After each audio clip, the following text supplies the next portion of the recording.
So when you're applying for a new job, it's kind of tough to figure out what a potential employer is looking for and what they might be looking to avoid. Joined this morning by Randy Wooden, the director of the Professional Center by Goodwill. Good morning, Randy. Good morning. You're going in there looking for all the things about the job.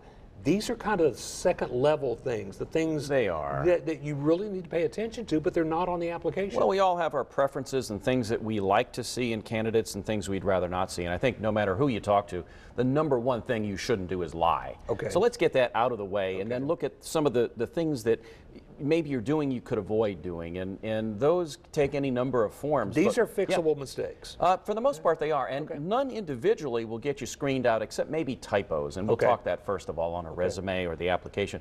If you don't know how to use spell check or you don't have somebody review the resume for you if you're not good with spelling, I don't care how smart you are, how accomplished you are, if you have a resume full of typos, guess where it goes? And also along those same lines is grammar. And I'll tell you again, a resume can be something that people have eyeballed many times, but if I look at your cover letter, assuming that you did one in the first place, the grammar and the spelling in that is you. The resume you can have somebody look at or even pay somebody to do it if you want to. And also, just in general, when you look at email addresses, for example, if you see ones that are provocative, sexy mama at whatever, those are ones you want to steer away from and just keep it as close to your name as possible. That's professional. Okay, what about appearance and things like that when you show up for the interview? Yeah, one of the most difficult topics for people is how to dress. Back in the day, it was suit and tie, it was business attire, formal professional dress. Now it's a lot more ambiguous. What do I do? And so, not necessarily casual, but it's different. Yeah, you're not wearing a suit and tie. Here's what you don't do. I don't care what the job is. Don't show up in flip-flops and shorts. And avoid t-shirts. But then you begin to look at saying, okay, what about a pair of khakis and a collared shirt, for example? You want to try to dress maybe one level above the job that you're interested in. Think of this as your first impression. And whether it's the resume or your appearance, you want to do the very best that you can. What about other things that go with along with appearance? Cologne, perfume, grooming, for example. If you have tats and piercings, remove the piercings, cover the tats, and then in the interview you can ask what the policies are.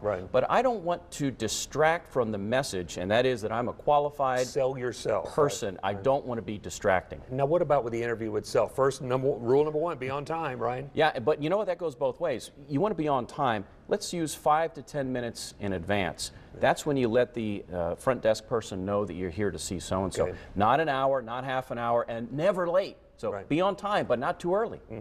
And then, I guess, have that conversation. Be ready to ask some questions, be engaged. Sure. I mean, you want to do homework on the company, and that takes a lot of different forms. But understand, actually, I had an HR person the other day because I asked about pet peeves for articles that I'm writing, and she indicated that they didn't even know the name of the company that they were there to interview with. So do a little bit of homework, and also have questions.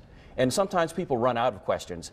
Have a lot, so that no matter what is said in the interview, you've got something. And here's another informal, unscientific, but I did a panel discussion the other day with Professional Center. We had HR folks and recruiters, and I asked about thank you notes.